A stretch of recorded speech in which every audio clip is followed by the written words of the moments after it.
දීඝවාපිය ක්‍රිස්තුපූර්ව 3 වෙනි සියවස දක්වා දිවෙන ඉතිහාසයකට උරුමකම් කියන පුරාවිද්‍යාත්මක වටිනාකමින් යුත් බෞද්ධ පුදබිමක්. එම පුදබිම කරා දිවෙන දීඝවාපිය ඔළුවිල් මාර්ගයට සමාන්තරව තවත් ඉපැරණි මාර්ගයක නටබුන් මතු ඇත්තේ පසුගිය සමයේ බලපෑ ගංඋතුර තත්ත්වය පහව යාමෙන් පසුවයි. මේ දීඝවාපියේ සිට ඔළුවිල් දක්වා දිවෙන මාර්ගයයි. පසුගිය සමයේ පැවති දැඩි වර්ෂාවත් සමග ගල්ඔය පිටාර ගැලීමෙන් නැති වූ ගංවතුර තත්ත්වය හේතුවෙන් මාර්ගයේ කොටසක් කැඩී විනාශ වී තිබුණා.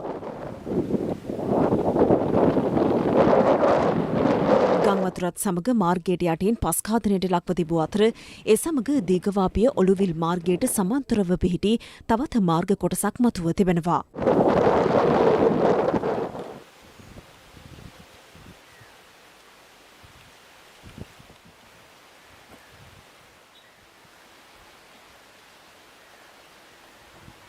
එම මාර්ග කොටස පිහිටා ඇත්තේ දැනට පවතින මාර්ගයට අඩි 5ක් පමණ පහළින්. එක මට්ටමකට ගල් අතුරා සකස් කර ඇති එම මාර්ගය මීට පෙර මෙම ප්‍රදේශයේ නොතිබූ ආකාරයේ ඉපැරණි මාර්ගයකට සමානකම් දක්වනවා. දීඝවාපි මහා චෛත්‍ය රාජානන් වහන්සේ ඍජු දුරෙන් ගත්තොත් මෙතන ඉඳලා කිලෝමීටරයක් වගේ දුරකින් තමයි තියෙන්නේ. මේ අසලම තියෙනවා දීඝවාපි මහා චෛත්‍ය රාජානන් වහන්සේගේ පරිවාර චෛත්‍ය ස්ථානය පල්ලකාඩු මීටර මෙතන ඉඳලා 350ක් 400ක් පමණ දුරකින් තමයි පරිවාර චෛත්‍යය තියෙන්නේ. දීඝවාපි මහා චෛත්‍ය රාජානන් වහන්සේට අක්කර 12500ක් විතර තිබුණයි කියලා අපි අහලා තියෙනවා. ඉතින් එහෙම බැලුවට පස්සේ මේ ස්ථානයේ අක්කර 12500 ඇතුළත තමයි පිහිටලා තියෙන්නේ. ඉතින් එහෙමනම් පූජා භූමියට අයිති වෙන්න ඕන කොටසක් තමයි මෙම ස්ථානේ. කෙසේ වෙතත් පුරාවිද්‍යා කැණීමකින් තොරව මේ සම්බන්ධයෙන් නිශ්චිත අදහසක් ප්‍රකාශ කළ නොහැකි බව පුරාවිද්‍යා දෙපාර්තමේන්තුව පවසනවා.